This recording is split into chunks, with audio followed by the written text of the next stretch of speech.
Well, I believe that shooting any platform, if you're understanding the principles behind it, is what makes you much more aware of how to do it well. All right, we're back here on the range. What I'd like to talk about with everybody today, let's talk a little bit about seeing what you need to see, as well as visual accountability, shot accountability.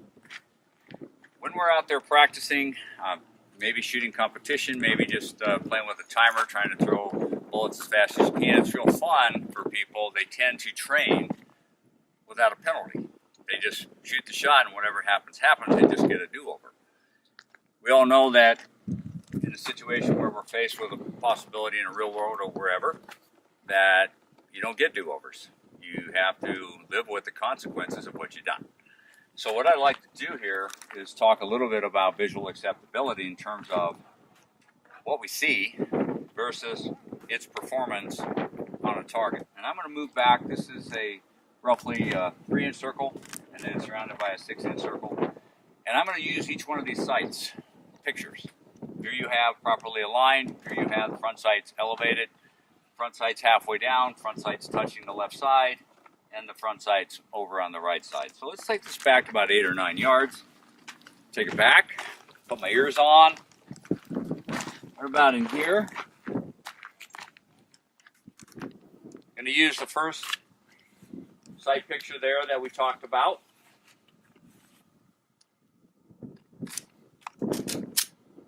And we'll shoot the first sight picture we looked at on there. Everything's good. Putting it where it belongs. Now it's halfway out. Loading it halfway out of this. Now it's halfway down. Oops, a little bit. Not quite. I can't make myself do something bad, so I'm really having to work on this. Let me redo that one. There we go. Now it's all the way to the left. All the way to the left. And now it's all the way to the right. All right, so let's go have a look at that. And as you can see, even with these extremes at about 8-9 yards, we don't have a lot of variation. It basically fits within the palm of my hand. So on acceptability for shots that aren't as tough, it can be floating a little bit. It can be floating a little bit. But the left and right stuff, if we're shooting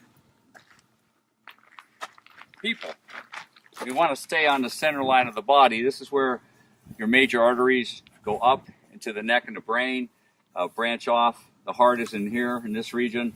And then you really want to keep it more towards the spinal column area. So we shoot center line, not necessarily center mass. Out here is the lungs in this area. But I prefer to center my shots. So on visual acceptability, I will take anything that looks like this or this. Slightly high or centered. And so when we look at it, let's just take a few shots. What I'm looking for, and we'll retreat to about 7 yards, 5 to 7 yards.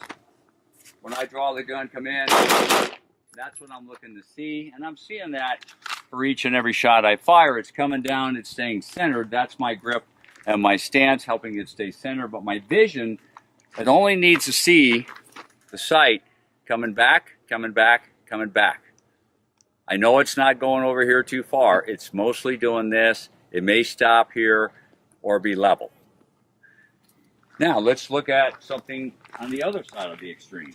Now we have a no shoot area and we have a much smaller aiming area. So we look at that and we say, uh-oh, you know, we've got some issues here. For that kind of a shot, I probably need to see this one. I'm going to make sure it's level. I'm going to make sure it's centered. How much longer does it take? Really not that much more. Same distance. Bring it up to the target. So now we make sure it's centered and we fire it. I just put it right where I want it in the center of the area. Doesn't take a lot longer, but where the pause comes in is to allow me to see that leveled and centered sight as opposed to just roughly centered on the target. Could be high, could be low, could be a little left, could be a little right. Now I have to make certain that it's pretty much centered and level. So there's your other extreme shot. Now, let's look at some other common problems we like to see and like to shoot. And these are just put up as zones of penalty. Okay, we're not really talking about competitive shooting here. We're talking about acceptability here. So if we look at this area here, the aiming area that I'm allowed in here is more towards the center of his body. But now I've got to be mindful that there's an area here I don't want to hit. So what I'm looking for when I see that kind of a shot is I'm going to make sure it's either level or it can be slightly high. Again, same distance for all these shots. Make sure it's level, and it's going to go into the center. Looking at the opposite array from the other side. Make sure it's staying centered, and I'm going to make sure it's going where I want it to go. And I'm mindful, I'm aware of this, but my focus is, what do I need to see? And that is this. It can be slightly high or low, but it has to be centered, and it stays centered for each shot that I fire. This one, same thing, roughly centered, pretty much centered. Could be a little closer, but I don't want to push this for purposes of training. Now, the tougher ones, where you have someone coming up above cover, maybe there's a high value target, maybe there's a child in front or something like that, and you have to put it above. You'd say, well, go for the head. Let's say you wanted, just for training, to shoot the available target, to give yourself a challenge. This is where this up or down has to become, I need to see it level. This is where I put in leveling. Any headshot or any sort of challenge target that's horizontal, this has to, for me, become level. That's the picture I see. So same distance, we bring it up, keep it level, and I make sure it stays level. And that's what I'm looking to see, that's what I'm looking to do. You may wonder, how can you fire the second shot with the same confidence you fired the first one? That has to do with how you grip the gun and your stance and your recoil recovery. There's a triangle of control.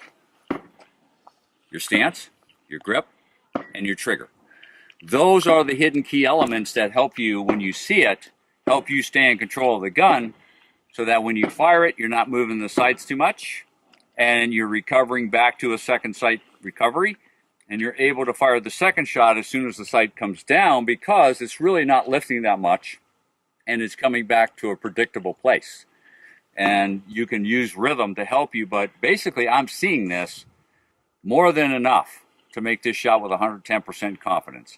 That's my accountability visually that I'm looking for on the different targets. So what I'd like you to practice is go out there and don't just shoot a target and throw bullets as fast as you can. That's a lot of fun, but I call it junk training. What I want you to do is go out there and shoot with a purpose. Imagine yourself in a situation where you had to make a shot. You don't just shoot a guy anywhere to put him down. You shoot him where he can't live, to put him down as soon as possible.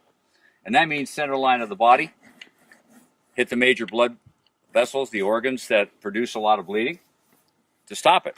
Now you may say, well, I'm going to practice my headshots. Be that as it might, I always go for, if possible, the sure shot first before I take a chance. He's not moving right now, but what if he's moving? What if he's stepping? What if you're stepping? Now, shooting on the move, another interesting point. Seeing what you need to see doesn't change just because we happen to be in motion. So what I look for is, when I'm moving, when I'm practicing, is being able to read that picture continuously. Now, if I'm moving left to right, I'm having to keep the gun tracking and moving the gun slightly back. Every time I take a step, I've got to correct the gun. So seeing what I need to see means a continuous video picture, not just a still picture one time. A continuous video picture in your brain, helping you see what you need to see and maintain that focus while you're in motion. You won't be quite as accurate as you would be if you were standing still, but that sometimes you have to be on the move in order to protect yourself. But you're still trying to shoot with fairly reasonable accuracy and keep it centered. Now remember, we look at this target and we say, oh my goodness, it wasn't all on the line. if I want to slow down to a crawl, I might as well be standing still. Again, I need to be in motion, make it real. But I'm still looking at a target. I can cover the holes with the palm of my hand with room to spare.